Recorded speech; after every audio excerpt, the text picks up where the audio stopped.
Educational activities Bengali চ্যানেলে তোমাদের সকলকে স্বাগত। ভিডিওটিতে আজকে আমি আলোচনা করব ক্লাস 8-এর ম্যাথে রায় মার্টিনের প্রশ্নবিচিত্র থেকে সেকেন্ড সেমিস্টারের মডেল কোশ্চেন পেপার নাম্বার 13। এর আগে এর প্রতিটা কোশ্চেন পেপার আমি সলভ করে দিয়েছি এবং সলিউশন লিঙ্ক তোমরা ডিসক্রিপশনে পেয়ে যাবে, প্রয়োজন হলে দেখে নিতে পারো। এক এক করে বাকি প্রতিটি কোশ্চেন্সের আমি সলভ করে দেবো। প্রথম প্রশ্ন, কোনো দ্রব্যের মূল্য প্রথমে 10% বাড়িয়ে পরে বর্ধিত মূল্যের ওপর 10% কমানো হলো। প্রদত্ত কোনটি ঠিক? চারটে অপশন দেওয়া আছে। দ্রব্যটির মূল্য অপরিবর্তিত থাকলো, দ্রব্যটির মূল্য বেড়ে গেল, দ্রব্যটির মূল্য কমে গেল, অপশন ডি বলছে কোনোটিই নয়। এটার অ্যান্সার হবে দ্রব্যটির মূল্য কমে গেল। কেন? ধরি প্রথমে দাম ছিল x টাকা, 10% বেড়েছে, তো তাহলে 10% বৃদ্ধির পর নতুন দাম হবে x টাকা ছিল, x টাকা 10% বেড়েছে, তাহলে x যোগ x এর 10% এত টাকা। একটা শূন্য ক্যান্সেল, তাহলে এখানে থাকছে x যোগ x বাই 10, 10 লসাগু 10x যোগ x এত টাকা সমান সমান 11x বাই 10 টাকা। তাহলে 10% বৃদ্ধির পর নতুন দাম হলো 11x বাই 10 টাকা। আবার বলেছে এই বর্ধিত মূল্যের ওপর 10% কমেছে, মানে এই টাকাটার ওপর 10% কমে গেছে। তাহলে 11x বাই 10 টাকার ওপর দাম 10% কমলে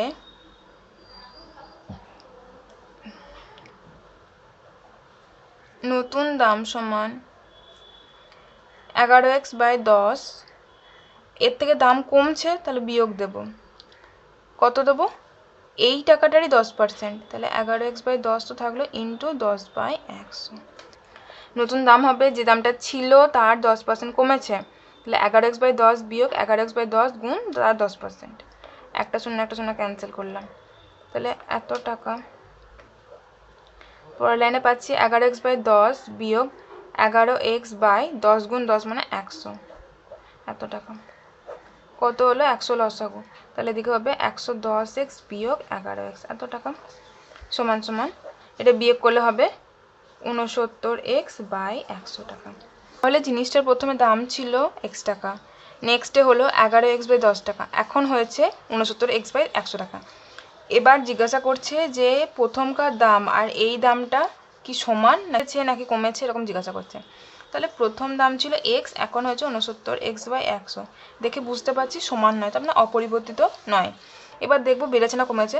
যখনই পার্থক্য নির্ণয় করতে হয় আমাদের বিয়োগ করতে হয়, বিয়োগ করব। তাহলে দেখো 100 লসাগু, এখানে 100x বিয়োগ 69x ইজিক্যাল টু, এটা বিয়োগ দিলে হচ্ছে 31x নিচে 100। আমরা যে রেজাল্টটা পেলাম এটা একটা পজিটিভ রেজাল্ট। তার মানে কি বড় থেকে ছোট বিয়োগ করলে তো আমরা পজিটিভ পাই, সুতরাং এটা বড় এটা ছোট, তার মানে কি এ বেশি এ কম, অর্থাৎ আগের মূল্য থেকে এখনকার মূল্যটা কম, সুতরাং দ্রব্যটির মূল্য কমে গেছে। ওকে। 2 number, 7 a to the power 4 into y square by 9 square into 729 a to the power 6 by 42 into y to the power 6 is equal to x হলে x এর মান হবে, চারটে অপশন আছে, সংখ্যামানটা লিখে নিয়েছি, এগুলো কাটাকাটি যাবে করে নেবো। 7 6 42, 3 2 6, এখানে কাটলে হবে 3 2 6, 3 4 12, 3 3 9, 9 2 18, 9 7 63।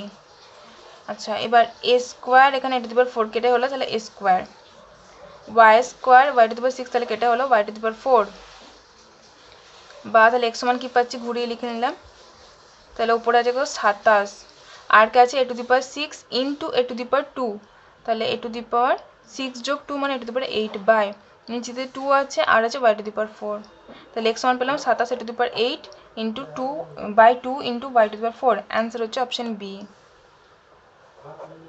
3 নাম্বার, দুটি সমান্তরাল সরলরেখাকে অপর একটি সরলরেখা ছেদ করলে ভেদকের একই পাশের অন্তঃস্থ কোণ দুটির পরিমাপের সমষ্টি কত হবে?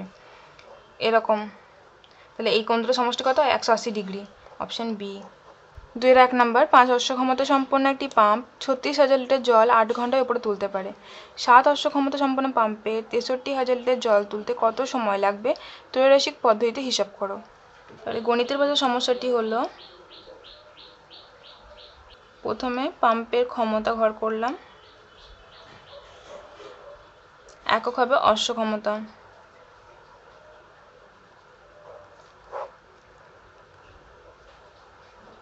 জলের পরিমাণ একক লিটার, আর সময় একক ঘন্টা।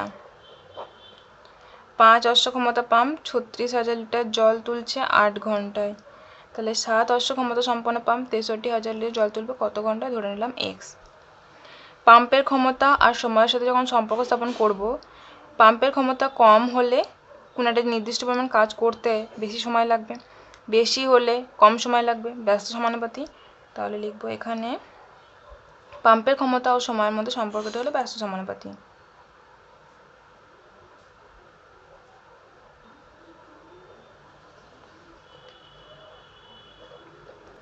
আবার জলের পরিমাণের সাথে যখন সময়ের সম্পর্ক স্থাপন করব, যদি জলের পরিমাণ বেশি হয় সেক্ষেত্রে সময় বেশি লাগবে, আর কম হলে কম লাগবে। তার মানে কি, এটা কম হলে এটা কম, এটা কম বেশি হলে এটা বেশি, সরল সমানুপাতি। তাহলে জলের পরিমাণ ও সময়ের মধ্যে সম্পর্কটি হলো সরল সমানুপাতি।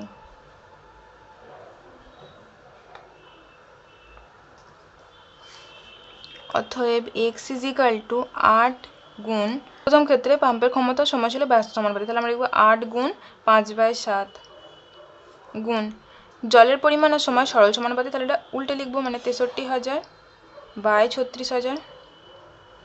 3 0 3 0 ক্যান্সেল, 7 9 63, 9 4 36, 4 2 8, ওপরে তাহলে হলো 5 গুণ 2 সমান সমান 10। তাহলে এক্স সমান ধরেছিলাম কতক্ষণ সময় লাগবে, অতএব নির্ণয় সময় সমান 10 ঘন্টা। 2, সময় মতো বিদ্যুতের বিল জমা দিলে 15% ছাড় পাওয়া যায়। সময় মতো বিল দিয়ে তোমার কাকিমা 54 টাকা ছাড় পেলেন, বিদ্যুৎ বিলের পরিমাণ কত ছিল? গণিতের ভাষায় সমস্যাটি হলো, দুটো ঘর করব, ছাড়ের পরিমাণ টাকা এককে আর মোট, এটাও টাকা এককে। বলেছে 15% ছাড় পাওয়া যায়, অর্থাৎ কি 100 টাকায় 15 টাকা ছাড়, মানে মোট যখন 100 টাকা তখন সে ছাড় পাচ্ছে 15 টাকা। কাকিমা ছাড় পেয়েছে কত, 54 টাকা। তাহলে তখন মোট টাকা কত টাকা ছিল তার বিল, ধরলাম x টাকা। তাহলে এটা বৃদ্ধি হলে এটাও বাড়বে, সুতরাং এটা সরল সম্পর্কে আছে। তাহলে এখানে ছাড়ের পরিমাণ ও মোট পরিমাণের সম্পর্কটি হলো সরল সমানুপাতি।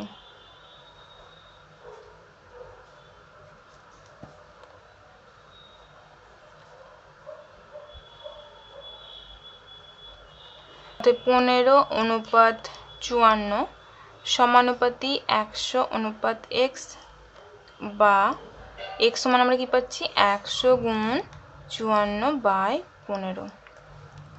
5 3 15, 5 3 15, 5 20 100, 3 3 3 8 24, তাহলে উপরে হচ্ছে 360। বিদ্যুৎ বিলের পরিমাণ ছিল 360 টাকা। 2-3 নম্বর প্রশ্ন, দু প্রকার স্টেইনলেস স্টিলে ক্রোমিয়াম ও স্টিলের পরিমাণের অনুপাত যথাক্রমে 2:11 ও 5:21। এই দু প্রকার স্টেইনলেস স্টিল কি অনুপাতে মেশালে নতুন স্টেইনলেস স্টিলে ক্রোমিয়াম ও স্টিলের অনুপাত 7:32 হবে? প্রথম প্রকার স্টেইনলেস স্টিলে ক্রোমিয়াম অনুপাত স্টিল ইজিক্যাল টু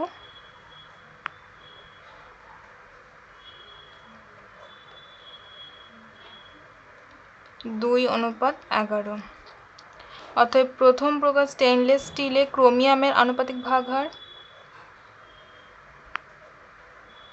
2/2+11 = 2/13, ও প্রথম প্রকার স্টেইনলেস স্টিলে স্টিলের আনুপাতিক ভাগহার 11/2+11 = 11/13। দ্বিতীয় প্রকার স্টেইনলেস স্টিলে ক্রোমিয়াম অনুপাত স্টিল ইজিক্যাল টু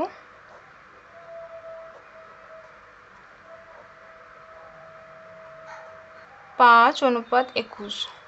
অতএব দ্বিতীয় প্রকার স্টেনলেস স্টিলে ক্রোমিয়ামের আনুপাতিক ভাগহার 5/5+21 মানে 5/26। আর দ্বিতীয় প্রকার স্টেনলেস স্টিলের আনুপাতিক ভাগহার 21/5+21 মানে 21/26। এবার বলেছে কি যে দুটো প্রকার স্টিল মিশিয়ে যে নতুন স্টিল তৈরি হয়েছে সেখানে ক্রোমিয়াম আর স্টিলের অনুপাত 7:32। তাহলে লিখি নতুন প্রকার স্টেনলেস স্টিলে ক্রোমিয়াম অনুপাত স্টিল ইজ ইকুয়াল টু 7:32। অতএব নতুন প্রকার স্টেনলেস স্টিলে ক্রোমিয়ামের আনুপাতিক ভাগহার সমান 7/7+32 সমান 7/39। স্টিলের আনুপাতিক ভাগহার 32/7+32 মানে 32/39। নির্ণয় করতে হবে যে কি অনুপাতে এই প্রথম দু প্রকার স্টিল মেশালে এই অনুপাতটা হবে। আমি ক্রোমিয়ামের ক্ষেত্রে দিয়ে নির্ণয় করছি। তাহলে নতুন অনুপাতে ক্রোমিয়ামের আনুপাতিক ভাগহার, এটা লিখলাম নতুন ভাগহার, বিয়োগ প্রথম ভাগহার মানে প্রথম মিশ্রণের আনুপাতিক ভাগহার 7/39 বিয়োগ প্রথম ছিল 2/13, বিয়োগ করলে লসাগু হচ্ছে 39। 7 বিয়োগ 3×3 = 39, তাহলে 3 × 6 মানে হচ্ছে 1/39। আচ্ছা, নতুন ভাগহার বিয়োগ প্রথম ভাগহার, রেজাল্ট এসছে পজিটিভ, তার মানে নতুন ভাগহারটা বেশি, তাহলে আমরা লিখবো 1/39 অংশ বেশি।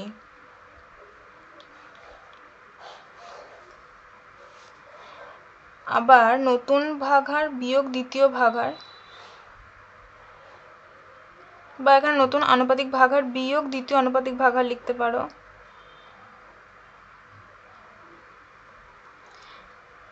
সাতের 39 বিয়োগ দ্বিতীয় ক্ষেত্রে ছিল 5/26, লসাগু করে নি, এখানটাই করলাম। 13×3 = 39, 13×2 = 26, তাহলে 13×3 = 39, 39×2 = 78, লসাগু হলো 78। তাহলে এখানে হচ্ছে 39×2 = 78, 2 × 7 = 14, 26×3, তাহলে 3×5 = 15। তাহলে দেখো এখানে -1/78 আসছে। নতুন বিয়োগ দ্বিতীয় করলাম, রেজাল্ট এসছে মাইনাস, তার মানে কি দ্বিতীয়টা বড়। আমরা যখন ছোট থেকে বড় বিয়োগ করি তখনই তো আমাদের রেজাল্ট মাইনাস আসে। তাহলে আমরা লিখতে পারি 1/78 অংশ কম। অতএব প্রথম প্রকার মিশ্রণ গুণ 1/39 ইজ ইকুয়াল টু দ্বিতীয় প্রকার মিশ্রণ